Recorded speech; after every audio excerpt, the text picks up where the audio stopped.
It is Tuesday morning. It's the 26th of March. And before you know it, we're going to be at the Easter weekend. You've only got today, tomorrow, Thursday. Mm-hmm.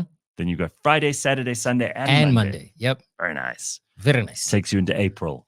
Yes, sir. Yes, sir. I'm afraid April is going to be less full of public holidays than you're used to because most of them have come into March. Yep, they have. But it's fine. I don't think anyone's complaining. We're a lazy country in any case. Mm-hmm. People will always take an extra day wherever you can get them. Yep. And I'm not going to blame you. I'm not going to say there's anything wrong with that. You're because allowed. There really isn't. No. If you can find a gap somewhere, I say take it. Damn Why right. not? Why Damn the right. hell not? So it is time for Democracy 101. And this is where we come to grips with all the things that make our democracy work, the things that we need to understand about democracy. I see lots of questions for you about your decisions. Yeah. Jack, do you still have the EFF in the running, says TL? Oh, hell no. Oh, hell. All right. Okay. Like, communism is the last thing we need in this country. Last. I'm all right. Thank you. So we've cancelled out 4. And then Carl has some feedback for you. If chamomile tea puts you to sleep, you're not anxious enough. Have alcohol like a real man. Well, let's get back to democracy because this morning we've got quite a lot to talk about. Let's start off with a question that I've asked and I still haven't got an answer for. There are going to be 3 ballot papers in this election. And I need to know why and I need to know what they're for. And also, are they going to be these kilometer long sheets of paper because we have so many parties contesting the elections? Yeah. So to help us answer these questions, we're going to speak to the Assistant Manager for Outreach at the IEC. His name is Moss Pitso. Moss, how are you? Nice to see you. And good morning to listeners. Yeah, good morning. How are you, sir? Thanks for coming in. All right, so Moss, 3 ballot papers, eh?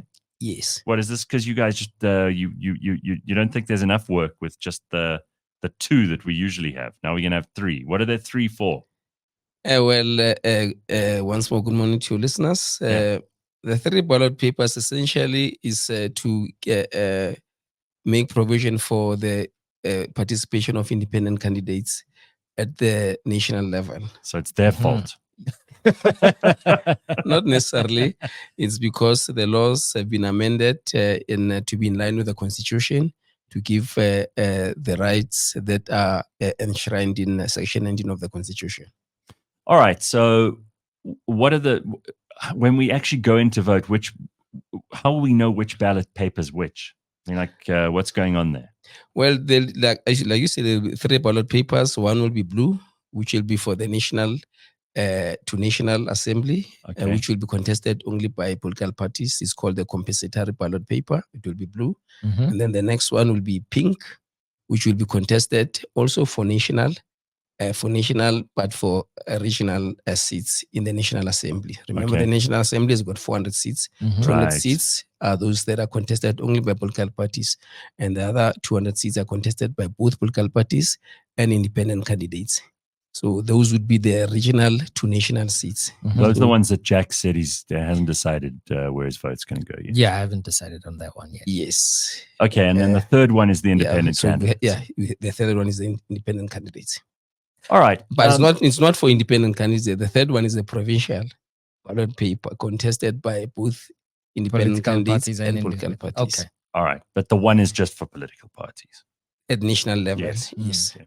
All right. So, Moss, are these going to be very, very big sheets of paper with hundreds of candidates on them? How do you decide who gets on? Yeah, no, they are not going to be huge ballot papers per se, but they will be reasonably long. Mm-hmm. But we are going to have for the national ballot paper, that is contested only by political parties, we're going to have 2 columns. So that is only on the same spreadsheet or size paper, but 2 columns. And then for where the parties are less, like in Gauteng, we'll just have 1 column for political parties, contesting for political parties for the provincial legislature. Given that there's so many people running for elections, both political parties and independent, how prepared is the IEC to not get their wires crossed, because having to deal with all of that movement with the multiple voting stations across the country, how well prepared is the IEC to handle these elections? No, I think the IEC is reasonably prepared. As it relates to voters, we're going to assist them as they get to voting stations. They're going to see a huge ballot papers on the walls that indicates where their parties are or where the independent candidates are. All the 3 ballot papers will be pasted on the walls on A1 size, so that as voters are standing in the queue, they can tell where their candidate is, so that once they get into the ballot booth, they don't have to look around, where is my candidate that I want to vote for. Now, just while we're talking about that, so what is on the ballot paper? Because I know there used to be quite a lot of controversy around, there's a party symbol.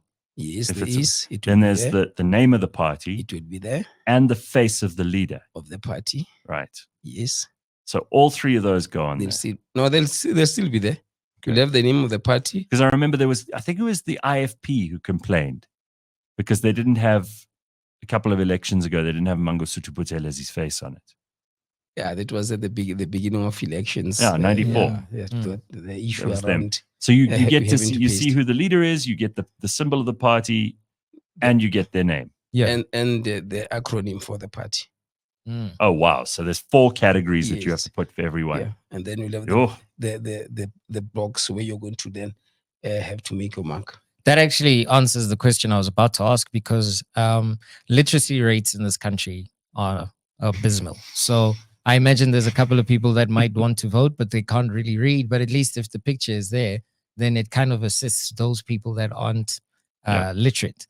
Yeah, or over and above that, the IEC staff would then be assisting those that are illiterate at the voting stations. Okay. But they do that in the presence of party agents. And this is always interesting to me. Blind people and, is there special ballot paper for them? No, there isn't, but there are 2 ways that the blind person can vote, either by bringing somebody to assist them. Alternatively, in fact, there are 3 ways. Alternatively, asking the IEC staff in the presence of party agents to assist them. But thirdly, we have what we call a universal ballot template. Now, universal ballot template, it's where a ballot paper is inserted. Now, it has got an open flip on the top, so that a blind voter, can tell if the whole ballot paper is inside the universal ballot template. Okay. Now that they can tell that first, but secondly, it will have a hole at the bottom. Now, if the blind voter can fill this hole, it means the ballot paper is facing the right way. If they can't fill that hole, it means the hole has gone inside of the flap, and it means the ballot paper is turned upside down. Yeah. No, so we train them to know that once you get your ballot paper, you must fill that hole. Once you have you can fill that hole, it means it's facing the right way. If you can feel it on the top that it has gone through, it means all the blocks are in sync. So you are fine. Now, all you have to do is to ask in the presence of party agents, the presiding officer, to tell you political parties in terms of where they are placed on the ballot papers in terms of the numbers. Say the party number 1, number 2, number 3, number 4. Now, on this template, there is Braille. It's written in Braille, so they can read those numbers to determine where's their party. Okay. But over and above that, they can also use the holes where they're making a mark to determine the number, or where the political their candidate is, or the political party or candidate is. So they're going to have that template. They're given that number, and then they go into the ballot booth privately with no one around. They cast their ballot with nobody having seen how they cast the ballots and fold it. Yeah, because I was going to say they don't want someone to be. Yeah, no one would know how they would have voted. Right. So social media has played a major part in our lives for the better part of a decade now. And a lot of things are going to be said on the day of voting, right? On the 29th. Yes. On your social media platforms as the IEC, would you be updating people throughout the day, letting people know what's going on? And I ask this question because sometimes, for far be it for me to accuse anyone of any wrongdoing, but it could happen that something goes left on the 29th. Are there channels where everyday South Africans can voice their, issues or concerns on the day? Yeah, is there like a line that you can phone or you Or, can yeah, message? Is Or, there a website that we can go to? or must perhaps? you talk to the electoral officer at each of the? No, if you see can. something suspicious. You can actually go into the IEC website, but also on its Facebook page and Mhm. X. You can also go to X page Right. to raise those issues. But remember, there's also an issue of misinformation, disinformation, and malinformation. Yeah. So the IEC will then have people over and above our collaboration with the service providers. We'll have people at the IEC offices monitoring the discussions on the social media platforms and responding to issues if issues are based on not truth, based on lies. The IEC will be able to respond to those things if they're either, like I say, it's disinformation or misinformation, or it's just a deliberate giving people maliciously information. Okay. What I'm always interested in with these things is, are you allowed to put an X or are you allowed to put a tick, or does it not matter as long as you make a mark in that box?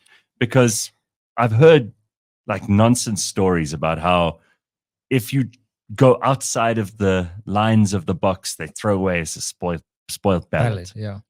Yeah. Are Well, there any specific rules around this, or is it most of that nonsense? no, the law says you must make a mark.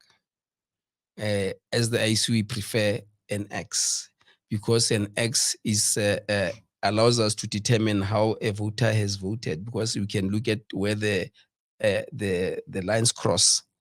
If the lines cross inside of the box, even if the other parts of the lines are outside of the box, we are able to determine. That's why we like the an intention X. is there. Yes, we Right. can see That the makes a lot of intention. sense. No one's ever Yeah. explained that to me. That's Yeah. why the X is useful. Yes. Okay. Did you know that? No, I didn't. Yeah. Well, I appreciate the thought behind it. That's for sure. So I wanted to find out as well. So, a lot of people register at certain places, and perhaps on the day they have to travel or whatever the case may be. How do people apply for special votes and that kind of thing? There are two things as it relates to not voting at your voting station. Right. One is a special vote, and one is voting at another voting station where you are not registered. So let us first deal with the voting at another station where you're not registered. You need to inform the IEC where you will be, so that you are able to put your name on the list of people that are going to vote at that voting station. Is there a time frame on this? Yes, Or- you will open from the 15th until the 17th of May. Okay. 15th of March until the 17th of May, for you to inform us Mm. where you will be on election day, so that you're able to vote there. Previously, you could vote anywhere in the country. You'll just go around looking, searching for short queues, and then you'd go in there. And that created problems in terms of the issues. Remember, people will start saying there are shortages of ballot papers here and there. Mhm. And to a degree, they were telling the truth, because we send ballot papers in proportion to the number of people registered at the voting station. Now you know that the voting station next to you has got 300 people registered, or you are driving past, you see there's no queue there. You go in there, you vote, and you are done. Mhm. But we had sent ballot papers for 300 people there. And then before you know it, 1,000 people have gone to that station because there are no people. Before you know it, there are no ballot papers.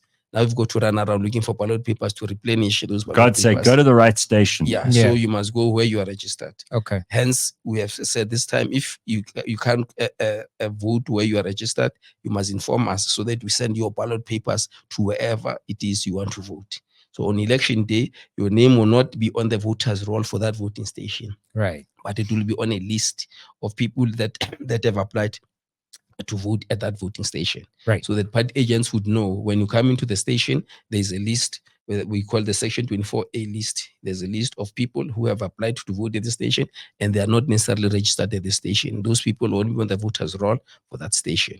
They'd be on that list. Now, And the applications for that are still open, right? They opened on the 15th of March and they close on the 27th of May. on 17th of May. 17th of May. Yes, Okay, they cool. will close for what do you call for people to apply to vote. However, in the event that on the day of elections you still are not at that place where you had indicated to us that you're going to vote, you can still vote at your voting station, your original voting station. Okay. Because your name will still be on the voters roll where you are registered. Mm. So this year, people will not be allowed to vote anywhere they like, as we used in the past. They want, if you are not on either on that application list or not on the voters roll for that voting station, you won't vote. Now, that is the one. Now, the second one is the special votes. Mm. Now, this special votes is utilized essentially by two types of people: people who would not be at the voting station on the day of elections, or That's people, like people who are working, like policemen. yes, Yeah. or people that are infirmed that are not able to go to the voting station. Now, the IEC makes provision for us as the IEC staff for to be able to visit those people. But for us to know these people, they must apply between 15 April and 3 May. They must apply and tell us that I'd like to have a vote either at the voting station on special voting days, or I'd like to have IEC visit me at my home to help me vote.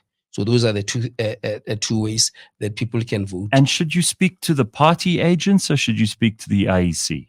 For applying for a special vote? Yeah. No, you can apply for a special vote in 3 ways: either online, or via SMS, or coming to sending someone to come to our offices to apply for it, or you yourself coming to apply for a special vote. So Now, before a step of the special vote, the special voting days are the 2 days before elections, 27, 28. Those are special voting days. Okay. And that will happen from 9 to 5. IEC will visit people who had applied for special votes at their homes or hospitals, or those that have applied to vote at the voting stations because they're not infirmed. They can walk to the voting stations on those 2 days. So this is not so much a question, more than a commentary. IEC has done, voter registration online. You've just mentioned that there's a lot of communication that can happen via SMS and all of that stuff. I'm not the only one that thinks this. Why can't we just vote online? Like, I understand there could be a whole lot of verification issues and all of that stuff, but when are we going to get to a point where we can vote from home, essentially? That's a very good question. But remember, as the IEC, we implement the law. We don't make the law. Okay. As the law states now, you must vote in person at the voting station. So once the law, if the law, stop trying to change the law, Jack. You don't just get to decide whatever you want. We are in 2024, Gareth. We're gonna have to change these things. Yeah, but remember, it's a myth that if people can vote online, that will increase voter participation. I'm sure you have that scenario at tertiary institutions where they're voting online and the voter turnout is dismal. Yeah. That's a very good point. Very good point. And thought of it that way. All right. So what is the role of these party agents? Because I find someone in the comments here says those party agents are very annoying. Therefore, my question, but they have to be there, right? So each party has the right to have someone at every station. Yes. And they get to observe the counting. They get to observe to make sure that there's no bad behavior going on. But they're not allowed to set up their branding within a certain range of the station. How does all that work? And who's disciplining these people? How did the IEC keep track of these party agents? Okay, first let us start with this issue of the range where parties can put their tables. There isn't any distance that the parties can put their tables. Oh, so they can be close.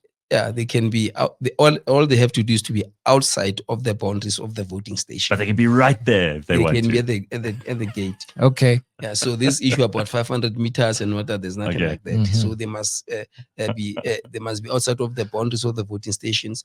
What the law requires is for them not to impede access. Okay. So they must not be stopping people from coming in. Now, that's the issue. Now, as it relates to party agents would be people that are monitoring the process inside of the voting station. So these people, parties will we place them behind, number one, the voters roll officer, so that they can see if once the person comes in, they show their ID.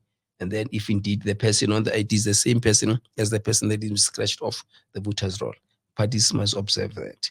And then once they move that, they must they have also party agents standing behind our ballot paper issuer to make sure that the people are given the requisite number of ballot papers and the correct ballot papers. And those ballot papers are stamped. By correct, I mean they are not given two of the same. They've got to get one each. Yeah. One for national, for political parties, one for national, for political parties, independent candidates, and one for the province. So parties must observe that these people are getting those 3 ballot papers and that those 3 ballot papers are stamped at the back. Okay. You understand? And then they must, parties are standing behind the inker to make sure that the inker inks the voter. Once the voter has been given the ballot papers, then they're able to go to the ballot booth. Parties don't follow. Don't have a party agent. They're not allowed to there. follow you in there. Yeah. No, do not have party agents there. We don't even have IEC staff there. But we have a monitor that monitors that once a voter votes, and they don't leave, signs or markings in the ballot booth, but that the voter fold all the 3 ballot papers that we must see that they leave the ballot booth. Yeah, our ballot booth will be what we call ATM style. Okay. They'll be standing in such a way that all of us can see the back of the voter. Okay. You understand? The voter won't be behind.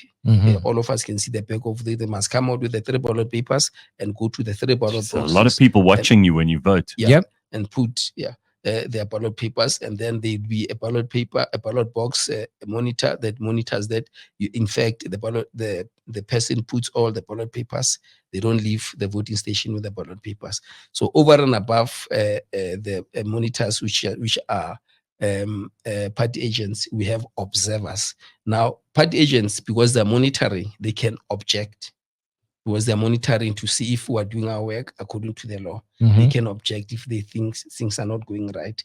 They have a presiding officer where they can raise the issues with. Then we have got observers, which are either domestic observers or international observers.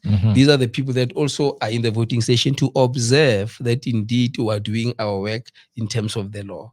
And all they have to do is to observe, not to object, not to participate in any way.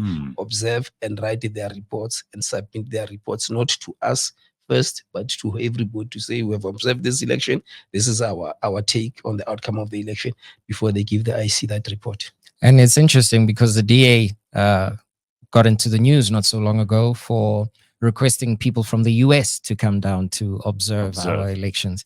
So I'm glad that you brought that up. So this might sound like a stupid question, but I'm going to ask it anyway. Don't worry, there are a couple of questions from people who are listening here as well. There is no stupid question, so go ahead. So I am very cognizant of alcohol and drug use in this country. Are there any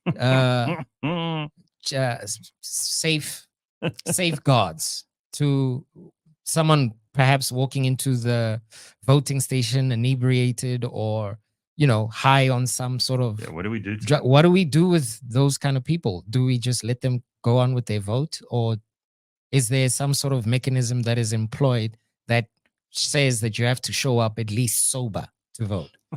No, the law says the right to vote is universal to all adults. Even drunks. Even drunks.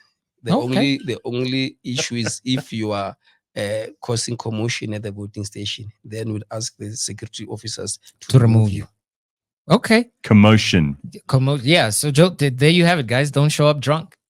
I didn't even consider that. That's a very good point. So here's some other things I hadn't considered. Donna says, I heard if you don't place your vote goes to the leading party in that area. Is this true? No, that's a myth. It's a myth because we only count votes that are in the ballot box at the voting station. So once we have counted the votes that are in the ballot box, party agents are allowed to sign the result slip, three types of result slips. One, not only party agents, but also agents of independent candidates. One is a dummy ballot paper where all the information after counting is placed. It's a dummy ballot paper. If they agree with the information that is on the dummy ballot paper, then they sign. That information is then moved onto the ballot paper, the result slip. No, so one will be a dummy result slip, and then that information is moved to the actual result slip. But that actual result slip, there will be two of it. 2 of the same. Okay. 2 for the national, 2 for the regional, and 2 for the provincial. Mhm. Now, party agents must sign the dummy result slip and those 2 if they agree with the information that is on the ballot on the result slips. Right. Now, once we have done that, that result slip, one, the dummy will remain in the diary of the presiding officer. The one result slip will be pasted on the outside of the voting station. Anybody that walk past can go there and see how parties have, or every contestants have fared. And then the third one will be taken to the IEC office where it's going to be scanned into the system. And then once we scan it into the system, we then punch the numbers that are on this result slip that is scanned into the system. We punch them now on the result system so that that information is transferred into the result system. Now that result slip can be viewed by all parties. They have access to the system, Mhm. so they can see how we have contested. They fight as parties, and they can object if the information that is on the result slip is not the same as the information that is punched in by the IEC. But remember, party agents would have also taken pictures of the result slips. Okay. Now, once we have all those numbers, then we determine who has won and who have lost. Now, the fact that you have not voted, your vote cannot be counted because yeah. it's not there. It's not there. So and that myth is it runs rampant. A lot of people believe that if you have cast a vote before and you choose not to vote in a following election, the ruling party somehow takes your vote. So thank you for dispelling that myth. I wanted to find out, as far as the vote counting is concerned, does it happen at the voting station, or are those ballot boxes removed from the voting station and then counted at a different place? We again, like, there are all these urban myths. So this is these are not stupid questions. Yeah. We've heard stories about, oh no, they get taken somewhere else for the count. That's not true, right? It happens at the station. No, it's not true. Once voting is concluded, we then turn the voting station into a counting station. Okay. So party agents will still be there. However, Is that your phone? I don't believe Don't worry, it happens. It happens. to It's all all of right. us. Still directing me here. Oh, is that your direction? Yeah. Yes, it's still bringing me here. All right, go on. You understand? Yeah. So, what was the issue so that I don't miss it again? The vote counting. Yeah, it happens at the voting station. Okay. Yeah. What is going to happen? That station is then set up in the presence of party agents to prepare it for counting. In the event that we are unable to count at the voting station, we would indeed remove those ballot boxes. So what would those conditions be if, for example, there was a fire or something like that, right? Yes, or the environment is not conducive for us counting there. There would be some form of violence and rioting outside. Would in the presence of the party agents, would move those ballot papers or ballot boxes to a different venue where we're going to count.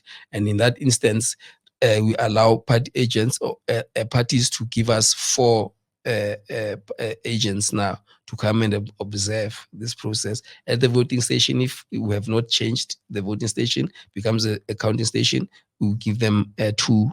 We allow them 2 party agents to come and observe. Okay. How open is the IEC to having civil society, if I can put it that way, to take part in the entire process? So I'm Jack. I want to vote. I'm registered. Everything is great. I go there. I cast my ballot. But I also want to be involved in other ways to actually see the entire process holistically. What you mean, as a volunteer, or just because you're a busybody? Oh, yeah. If you're both, actually. If you want to volunteer, or you are a busybody, or you are a wannabe journalist trying to figure out the entire process, you just want to learn what the IEC is all about. Is there an open invitation for people like that? Yeah, there is a way that you can do it through being an observer. Okay. You can, a civil society organization, when you talk about what you call domestic observers, we're talking about all these civil society organizations, churches, NGOs, and all.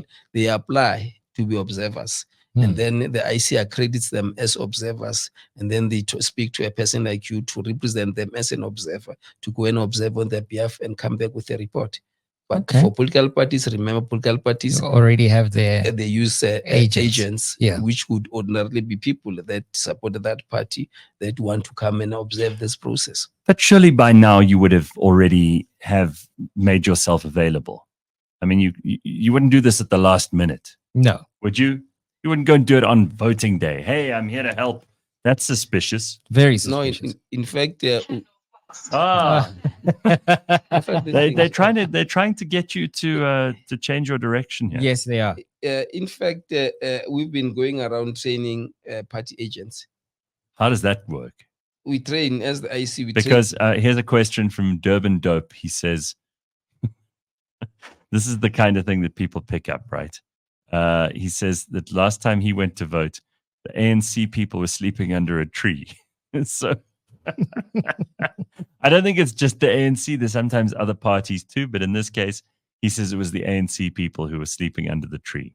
Well, remember, there should be a distinction between party volunteers or workers and party agents. Okay. Party agents are inside of the voting station. Those are the people that monitor the process. Those that are standing outside of the station are those that are, hyping their political parties, hyping their independent candidates, assisting if they want to assist people to check if they're on the voters' roll and things like that. But those are not party agents. The party agents are inside of the voting station. Now, a lot of people choose to protest in a variety of ways. What happens to the spoiled ballots? Like if someone decides to ruin their ballot on the day of voting as a form of protest or civil disobedience, Sure. What happens with those ballots? Those people are not assisting in building our democracy. Because without people determining who becomes government, anybody can be government. Now, if you have spoiled your ballot paper, you are just the same as the person who did not go to the voting station. Because that ballot paper is not counted towards determining who becomes government. But some people think it's a legitimate form of protest. I mean, that's where Jack's not wrong. Yeah, a lot of people are of the opinion that Yeah. instead of casting your vote for any of the political parties that are in the running, You don't believe any of them are doing the right thing, so you spoil your ballot. you choose to spoil your ballot. Yeah, as I'm saying, you are not assisting in our democracy because we have not voted. There's no difference between you and the person that is sitting at home, not going to the voting station. There is absolutely no difference because that ballot, we are going to count it as spoiled and don't assist in us determining who becomes government. Whatever issues that you are complaining about will remain. They won't change. Yeah, that's true. Because you would have changed nothing. But Jack might be one of those principled, irritating people who thinks that it's important for him to, I'm going to complain by spoiling my ballot. Yeah. No. What do you do? What do you do with complained? What do you do with the spoiled ballots? We just count it as spoiled. Oh, and then do you keep them with the others? Yeah, we put them in an envelope for spoiled ballot papers. In fact, we get with a rubber band for spoiled ballot papers. Those that have been cancelled, if people have made a mistake, we put them in an envelope. But if you have spoiled your ballot, you are the same as the person who has not voted At all. And whatever issues that you are complaining about will remain the same. They won't change because you have not utilized your vote to change them. Interesting. And there are a number of ways of spoiling your ballot, but you give us a pen in the booth. Yes. You mustn't bring your own pen? No. Oh. There will be a pen in the booth. Okay, because there's someone here who says, what if I throw orange paint on it? But you won't be allowed to bring in orange paint. Yeah. And you still mark the people's finger with that indelible ink. The thumbnail. Okay. How long does that last? Well, to some people last month. Yeah. It depends on It takes forever. Because they don't wash their hands. Yeah. Even if you wash your hands, it All right. takes a long time. Now, just to go back to the ballot papers, the design of the ballot papers, who does all of that? How does that work? The IEC designs the ballot paper depending on the number of candidates on the ballot paper. And then we take it out for printing, but we design the ballot paper. Hence, we're able to tell you that this year is going to be the national one will be 2 columns because of the number of parties, and the provincial one will be 1 column, and the regional ones, depending on the number of people contesting, maybe just be 1 column. Very good. Well, I think that's a lot to take in, but we are trying to make everybody aware of whatever's going on here. 1 or 2 quick last questions before we let you go. Someone has to ask Moss what that ink actually is. It ain't no normal permanent marker. What is in there? Silver nitrate? No, I wouldn't know the contents, but what I know, it's indelible ink. It's an ink. Once we put it there, it won't. You won't be able to move it. Hence, we must spend like 1 or 2 seconds after we put it. We must spend 1 or 2 seconds so that it dries quickly, and then you can move on. But also so that it does not dye your ballot paper. But once it's there, it will last, like I said, times months on other people. Depends how clean you are. Just one last comment for you, because I think this is a very good point. And, you guys at the IEC have been tremendous. You've been here anytime we've asked you to come. And I saw this comment from Carl earlier. And Carl is one of our listeners he complains about everything. But he says, every time you have someone from the IEC on, I feel more confident about our ability to do this thing properly. So nice job. Very good job. High praise coming from Carl there. But thank you, Moss. Very good to have you here. Moss Pitso is the Assistant Manager of Outreach at the IEC. And we have another episode of Democracy 101 to help people cast their votes properly. Thanks for the good work you guys are doing. Thank you, Moss. Very nice to see you. Thank you very much. Thank you, guys. Moss Pitso. And that is Democracy 101 for this morning. Very good to see you. Thanks, Moss. Very good. Just hang around. We want to do a picture with you afterwards. Yeah. Don't run away straight away. We've also got some more to do, so we're not finished quite yet. And we'll find out all about that in a short while. Are there any other things that you needed to know? Because really, we've asked them about drunk people. We've asked them about the ink. Yep. We've asked them about the party agents. All of it. They can set up right outside. Exactly. That was a bit of an eye opener too. Like, I actually thought they would have some sort of restriction as to where these parties are allowed to show up to outside of their agents. That is. So that was very eye opening. But truth be told, like, the drunk question, like, I have some genuine concerns about this. I don't think drunk people should be allowed to vote. I don't think so either. Because, they don't seem to me to be very professional or thoughtful people. These are not the guys that you would trust to make the right decision. Yeah. And, in my neighborhood, sometimes on like during the week, you'll wake up at like 8, 9 in the morning and someone's already drunk at that point in time. So given the fact that the 29th is going to be a public holiday as well. Oh, yeah. That is like, it's a recipe for South African drinkers to get their drink on and then decide to go vote. And if you are stumbling into 10 really drunk people all go and vote, and they make their mind up because they're drunk, they all vote for whoever's at the bottom or the top of the ballot paper. My goodness. I suppose your vote counts. Yeah. I mean, it'll have to, seemingly. But, excuse me for being worried. Clearly, it's not a problem. You can go high. Yeah, you could. You could. I think there are public indecency rules, so you can't pitch up naked. Yeah, of course. For example. Yeah. But like, please keep your clothes on. They'll pretty much let anyone vote. Seemingly. Like, if you're on the voters roll and you're allowed. You've got a pulse and you can walk to the voting station. Go nuts, man. Go crazy. And there are obviously going to be lots of people. I like the way he's like, no, spoiling ballots, waste of time. Yeah. You're not really participating. But I mean, like, on some level, I feel like you're participating more than someone who chose not to vote at all. Except nobody actually knows that you protest. You come out of there and you're like, I spoiled my ballot. I'm a principled person. Who cares? But here's my question, Gareth. What if it happens that you've got 1 million spoiled ballots? Carl says a drunk person voting DA or Action SA is better than a sober person voting. Yeah, well, Carl's clearly very biased here. Yeah, very, very, very Don't biased. you tell the drunks what to do, Carl. Yeah. Leave them alone.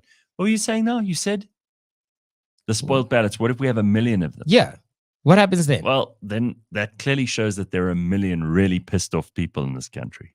And I think that's a valid. They did something to show their level of discontent, and for sure.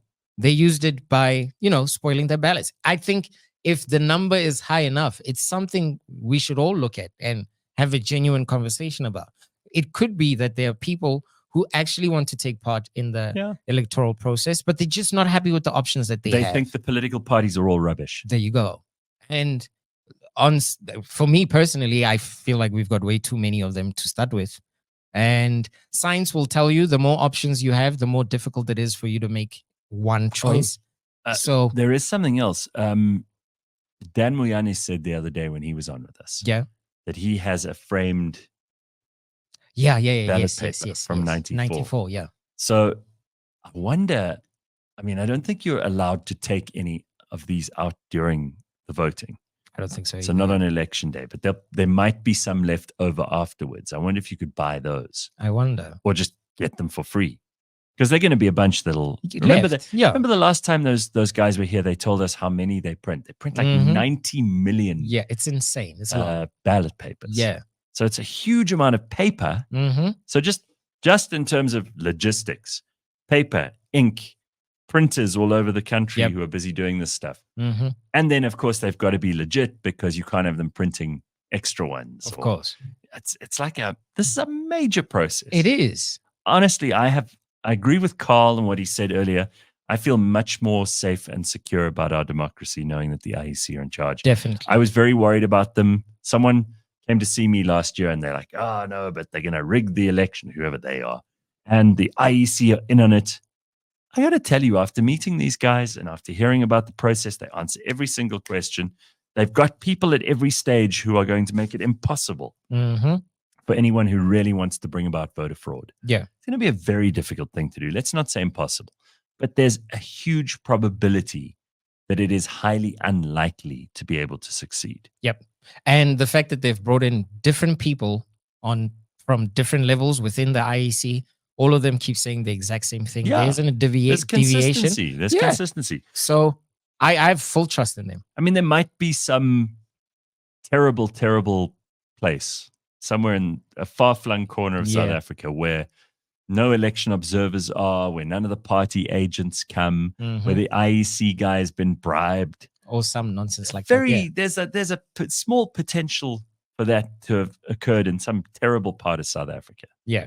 But frankly, that terrible part of South Africa, they deserve whatever they get because they're so terrible and far-flung and nobody cares. You know what? It actually just dawned on me. There was a question I forgot to ask. Like cell phones, man.